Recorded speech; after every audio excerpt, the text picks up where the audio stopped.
what's your advice to startups, new businesses in negotiations? Should they, when they start, go lower than their market rate just to secure the client? And is it a choice that will eventually end up the client not even renewing with them? Okay. Now, there are different ways of looking at this. Now, it depends on the business that you're in. Now, if you're selling a product of a particular quality and you're asking for a premium price, then that's a problem. Okay, you're selling a average quality product at a premium price, doesn't work. So that's out of the picture. Customers can see from miles away. So if in this case you are new, you're going to go into a market where people are testing, and price is an important criteria. Now, for me, my personal point of view, which also for my business is, I need you to experience my product. I need you to experience me, my service, and all that stuff. So I don't mind going down on my price just for you to be able to have a taste, right? Because the moment you taste, you experience me, you will want to work with me even more. So the idea is, if I'm new, I need to put one foot into the door first. And if lowering the price gives you enough impetus to try me out, why not? But doesn't agreement to low prices in a negotiation leads the client to assume that you're somebody that they can control, especially within Malaysia? I mean, that's what the perception is. If you succumb so fast, so quickly, then people will say, oh, so this guy is cheap. No. When I started, for people, who is Suresh? Nobody knows Suresh. But for people to have a taste of Suresh has to be able to do work. I can say I'm fantastic, my friend, I'm very good, very high level, and I'm professional and quality, but I can't put food on the table, man. What's the point? I need to generate income. So I need to make sure I can put food on the table. Unless I have a lot of funding, I've got a lot of investing, I've got a huge amount of money that I can actually spend on advertising and all that to show a particular brand, okay, fine. Then you want to maintain that for a while because you can burn. It's okay. I don't have that money to burn. So for me, if you already have put in that money, you have a particular price in your head, and customers are trying to push you, okay. So you must know what is your bottom line. That is for sure. You cannot drop all the way down. You must know minimum what will work for you. You go below that. I had a client that asked us to do quite a number of programs, but they wanted to pay us 800 ringgit per day. The market rate is 3,005. So in my mind, I can go down maybe 2,005 at that point in time. All right. Below that doesn't make sense to me. 800, you can forget it. They can tell me that so many people are willing, Suresh. I said, then you carry on. So you have to decide whether this is worthwhile for you. If you go and become a pasar malam, cannot. Like the one I told you, that half price below market, we got the deal, but I did not give them that price.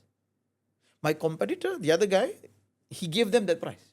So we both still continued the deal, but he got it at even lesser. So his margins super low, and he was not motivated. How I know? He had a chat with me. And we just reduced it by about, I think, another 10% or something.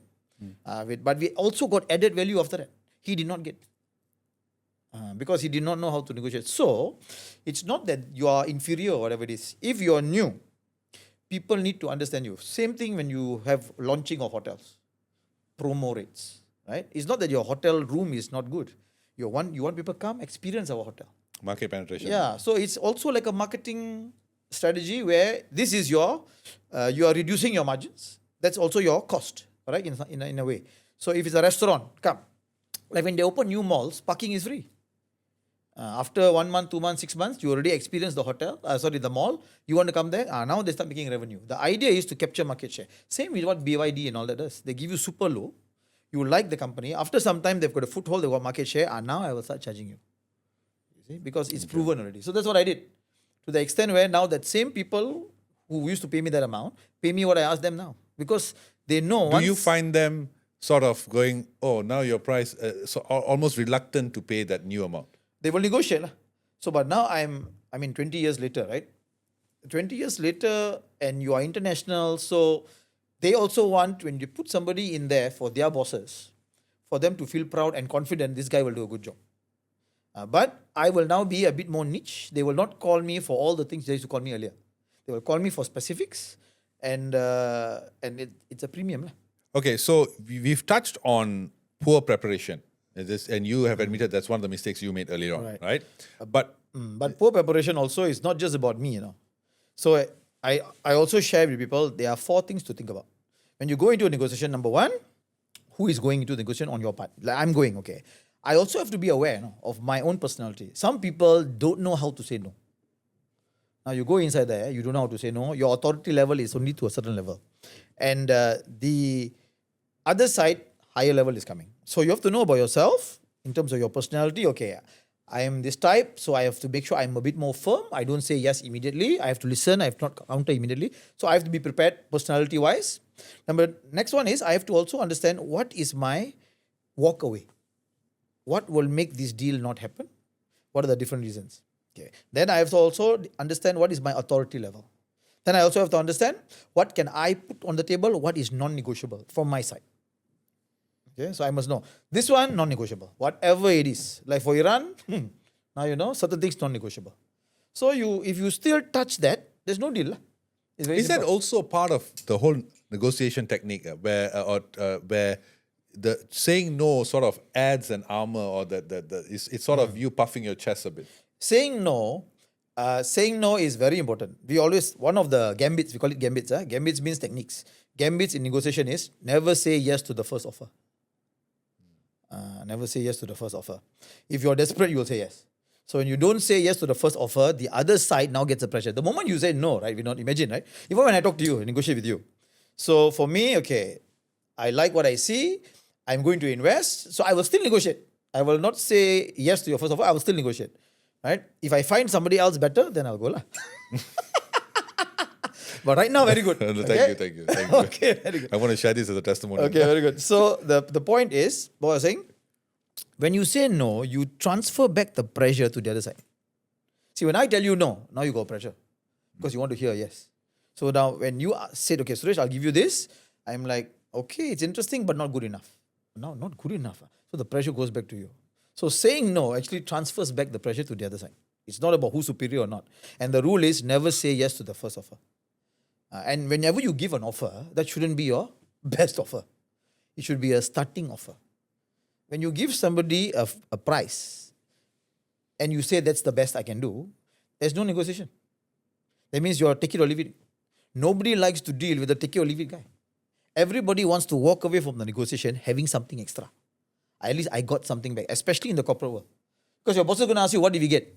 Oh, they didn't want to budge. So then what happens? So that's how, boss. That's how. No. You have to get something back. What do we need to do to get what we want? But does that apply to every level of business or a person in terms of job rank? Because if I was starting, for example, let's say I have a new company, I can't necessarily do that, right? Do what? I can to go in with my least best offer, because I want the client. I'm going to go best. I'm going to do this for you, that for you. I'm going to paint the world for you. That's the problem. So when you give too much too quickly, there's nothing else to give. You see, you put all your cards on the table. Okay. Then how? I'm going to ask you for a better price. Okay, so now I'm new at this field. I come to you. Okay. You're a senior brand, big brand. Okay. Okay. Should I give my best offer? No. You give me a good offer, but not your best offer. Never give me your best offer in the beginning. You're setting up yourself for failure. The bigger the buffer between you and your walkaway, the more we can negotiate. And what I normally, because I do a lot of role plays, and we use a lot of case studies, and there was one particular company, German company, we had, I think, the country heads of 7 countries. And we did this in Singapore. The CEO and I, German dude, sat down together and crafted the entire case study, which is true story. And what we found out was the negotiation ended up getting more value than both sides ever thought was possible. Simply because they did not start itself with the best, really, what they thought could be done. But because you're bringing the other side closer to what you want, and they are bringing you closer to what they want, you end up talking about so many other possibilities. What about this? What about this? What about this? What about this? Oh, never thought about it. So initial, we just talk about this product, this price, this price. But because you have a buffer and you want each other to come closer, you end up thinking, what else must I do to get this person to come nearer to my number or nearer to my terms? And then you start negotiating, what else can we do? What else can we do? The what else opens up a lot of other doors. Oh, you also do this? I did not know. Oh, okay. So you get so much more value because there's a buffer. So you never start with you never go into a negotiation with your best offer. Now, if you're going to the shop to buy something which the price tag is there, then that's very straightforward. But I also get discounts from hypermarkets without it being a sale. So a simple example, I won't mention the hypermarket here, but I normally use it in my classroom. I was buying raincoats. And these are disposable raincoats because we do a lot of heritage team buildings, all this. Yeah, you spoke the last episode how you torture people Okay. Okay, very good. for money. Okay. So if it rains, you're going to do a treasure hunt around, let's say, Penang or Malacca. Yeah. I need raincoats, disposable raincoats. Now, each raincoat costs 190 in that hypermarket. I'm going to buy 100. When you're going to buy 100, that's not normal. It's a volume thing. Now, what is the value to that hypermarket to give me a discount? And they're already a wholesale market now. So I go in there with my wife, buying groceries. We choose to also go and buy that. Lah. So I find out 190. I ask the guy there, bro, this one discount, I want to buy a lot. I don't say how much. So he says, boss, wholesale market, wholesale emporium, all fixed price. I say, no, cannot be. I buy 1, I buy 10, I buy 100, cannot be same. Same, boss. Hypermarket, same price. I say, call supervisor. So he called his supervisor. Serious. And some of my participants remember this story very well. Okay. Following year, I trained them, they remember the same story. So anyway, he calls the supervisor. How can I help you, sir? I said, okay, I want to buy a lot of this. How many is a lot? Good. Find out. So I said, okay, if I buy 10, how much I get? 10, same price, sir, 190. I said, no. How much I must buy? No, sir. Okay, hold on. So he goes into the, I think their storeroom. There's a list. And if you buy 30, from 190, it goes to 160. So he comes to me. So you must buy 30. 10 cannot. I say, okay, 30 means I want to buy how many? 100. So 30, 160. Okay, if I buy 2 bundles, how much? 2 bundles, 120. I get discount, no? I say, if I buy 100, 100 means 3 bundles. So 3 bundle and above, 90 cents we give you. So I say $100. By that time, my wife is already missing. She cannot take it. The pressure. Husband is so cheapskate. 190 stuff. But I'm buying a lot. So in my mind, I'm giving you, what's the value to you? You get this stock out. See, in retail stores, every product stuck on the shelf is money stuck. Unless it moves. So these are things people don't buy. They are not fast moving, These raincoats and all that kind of stuff also. But this one guy comes and buys 100 from you, give him a good deal. And for me, I can buy in other places. If I have no choice, I will buy. I will go and look for emporiums. But since I'm there, I will still ask. Worst case scenario, I don't get. Right? But I always ask, okay, if I'm buying so much, I must get something extra. I will always go back with something extra. So, KFC, I will get nuggets extra. Because I go and... I don't want to follow you to any lunch. It will be a torturous experience, I tell you. Because I make friends with the person there.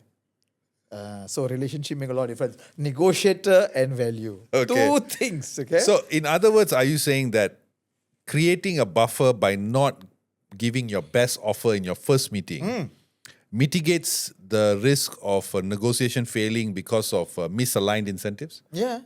So that means, for example, if I go in and that's my best price, only price, then okay. I can't cater to what you want. There's no negotiation. That means you are a person who does not want, you are not interested in relationship. You're only interested in what you're interested in.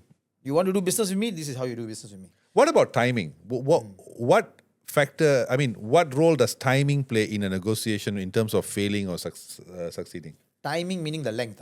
No, timing in terms of, like, for example, we discussed how when I'm a new person, right, I wouldn't have much bargaining power compared to, say, 10 years down the road. Yeah, correct.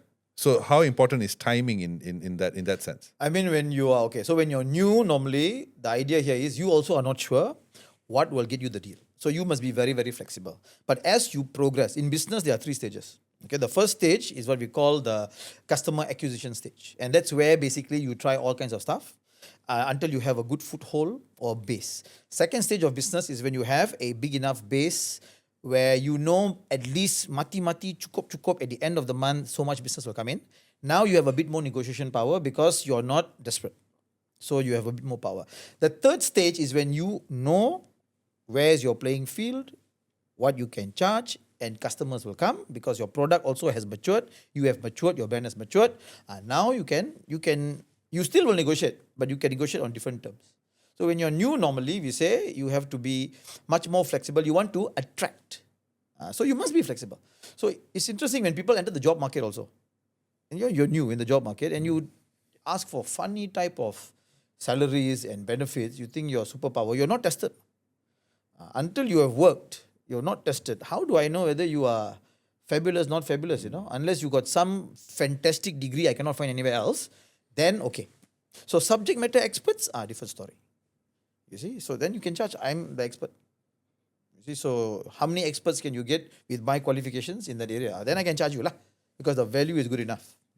So the timing, yes. So in my case, 20 years right now, when we charge our clients, even the people we used to work with as partners, they'll tell me, "Wow, Suresh, very expensive, no?" I said, okay.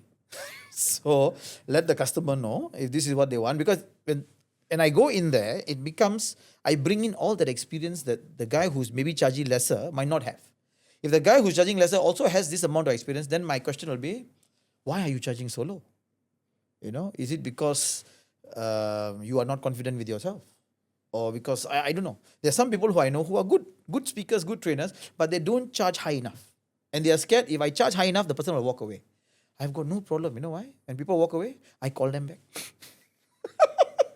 No, no doubt about it. Really, I will call them back, because when you walk away, it tells me it can be two things. Maybe you're bluffing, maybe it's true. So I want to find out, because I still want to close the deal. And I'm not the type where I'm not flexible. There was one client who came to us and immediately asked for 20% discount. So for me, that will be a walk away for me. I never give you 20% discount unless you give me volume, because my margins are good, right? And it will make dollar and cents for me to take a 10 program deal right now and sign it right now. So I've got no problem lah. So I will be flexible enough. But if you tell me only one program 20%, no. Some people have asked me for that, and I'll tell you no. So you give me volume, I give you savings.